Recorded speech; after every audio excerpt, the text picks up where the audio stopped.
on the couch with us right now, we have Seth Banks, and he is running for district attorney. So thank you so much for being here with us. Thank you for having me, Terry. Absolutely. So talk to us a little bit about you and why you decided to run for district attorney. Well, I'm a native of the mountains. I was born and raised in Yancey County on a farm. Went to high school there. Went to NC State for college and then Wake Forest for law school, and then became an assistant district attorney upon graduation of law school, and served for 5.5 years as an assistant district attorney, trying cases as varied as first-degree murder, trafficking in drugs, crimes against children. And when my wife got done with her medical training, we moved back to the mountains and back to Burnsville, where I practice law. And I'm running for district attorney because I believe that I'm the candidate with the combination of experience and values that will carry this district forward. So, definitely. Yeah. So how important is it to get out there and vote? It's incredibly important, Carrie. The voting is one of our basic rights as citizens of this country, and specifically voting in local elections for those who will represent you in the courtroom or in government, local government, is incredibly important, because oftentimes you think of presidential elections or national elections as being important, and those are as well, but especially in the local elections, folks can have a huge impact on our daily lives from the county commission or the district attorney's office or the judge's bench. So voting and participating in the election is incredibly important, and our election is coming up on May the 6th, and so I would encourage everyone out there to get out and participate in this process. Definitely. So how has the campaign process gone? It's been an interesting learning process. This is my first time running for elective office.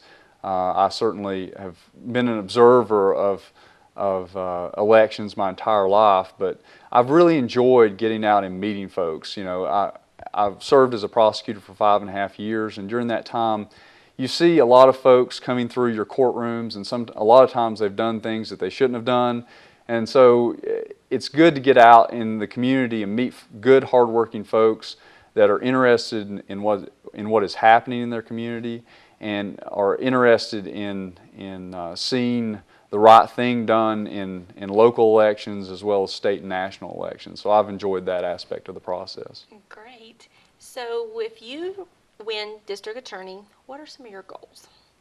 Well, if I become the next district attorney, if I have that opportunity, I would like to bring in a new era of professionalism, accessibility, efficiency, and expertise into the district attorney's office. First of all, professionalism. I believe that the district attorney and the folks who work in the district attorney's office should abide by the golden rule when dealing with those who are victims of crimes, their families, law enforcement, as well as those who are even defendants. And that doesn't mean that we can't be tough and seek justice, but it does mean that we should try to treat everyone with dignity and respect. Secondly, I would like to be accessible. I think that we live in a fairly small district, and if you want to come and talk to your elected district attorney, you should be able to make an appointment and be able to come and talk to the elected district attorney. And I'm committed to being in all 5 of our counties in this district. This district comprises Madison, Yancey, Mitchell, Avery, and Watauga counties, and so it's important that the district attorney have a presence in every one of those counties, and I'm committed to doing that. I will maintain the primary office here in Watauga County because Watauga County is the biggest county in the district, and the caseload requires that. Also, efficiency. I don't think right now our court time is being used as efficiently as it should be. While plea bargaining is an essential part of the process, I don't believe that there are enough trials going on, and I would like to utilize jury time more efficiently, and I think that can easily be done with the right management structure in place. And finally, expertise. I've got a lot of experience as a prosecutor. As I said before, I've tried cases as varied to verdict as first-degree murder, trafficking drugs, crimes against children. I also am the only candidate in this race who's a board-certified specialist in North Carolina criminal law, and that certification is given by the State Bar to those who show special skill and expertise in an area of law. And the reason that's important is because that's all the district attorney does, is they just do criminal law. Very nice. So looking back into your childhood, did you ever see yourself as a lawyer and then running for district attorney? I did not, to be honest. I actually come from a law enforcement family, and so I'm a little bit of the black sheep in the family because I went to law school. But I did not see myself here at this time. But I do have a passion for seeking justice in the courtroom. I enjoyed my time as an assistant district attorney and enjoyed my time being able to try to do the right thing on a daily basis, on a case-by-case basis. And that's what I'm passionate about. Definitely. Very neat. Now, we have a candidate forum coming up this evening. Talk with us a little bit about what that's going to be like and why people should really come out and hear what you three have to say. Sure, Danielle. The candidate forum this evening is at the Watauga County Courthouse. It starts at 5:30. I think that there's going to be a time when for discussion and mingling starting at 5 actually. But it's from 5:30 to 7 is the official time of the forum.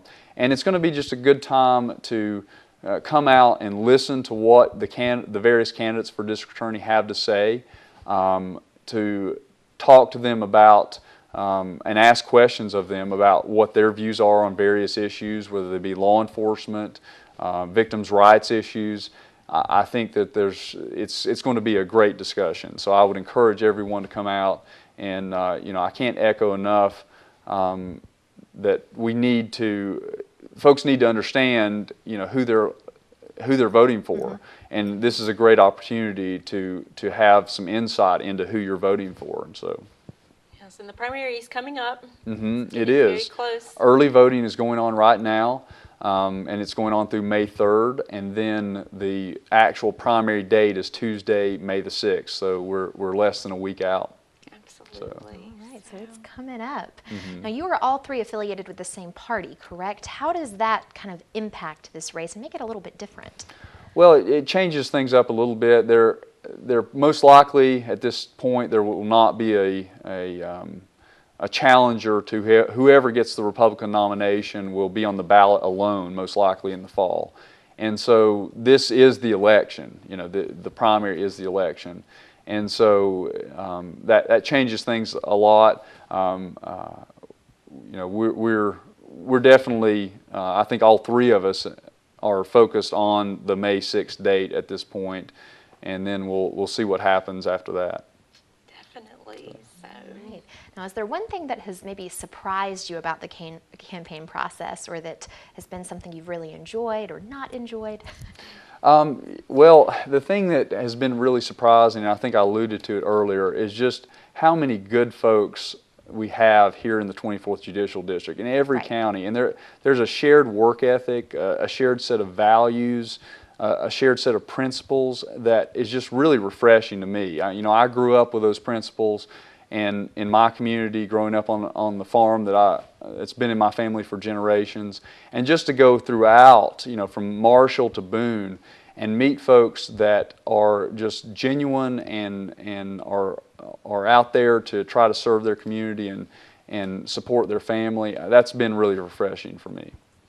Very neat. All right. Well, remind us one more time. The candidate forum is tonight. Tonight at 5:30 at the Watauga County Courthouse. Okay, sounds great. Well, hopefully you guys are all going to plan to attend and learn a little bit more. Once again, early voting going on right now through May 3rd, correct? Yes. All right. Sounds good. It's coming up. Well, thank you so much for making time for us today. Thank you. Absolutely. And we will be back right after these messages with more of the Mountain Television Network.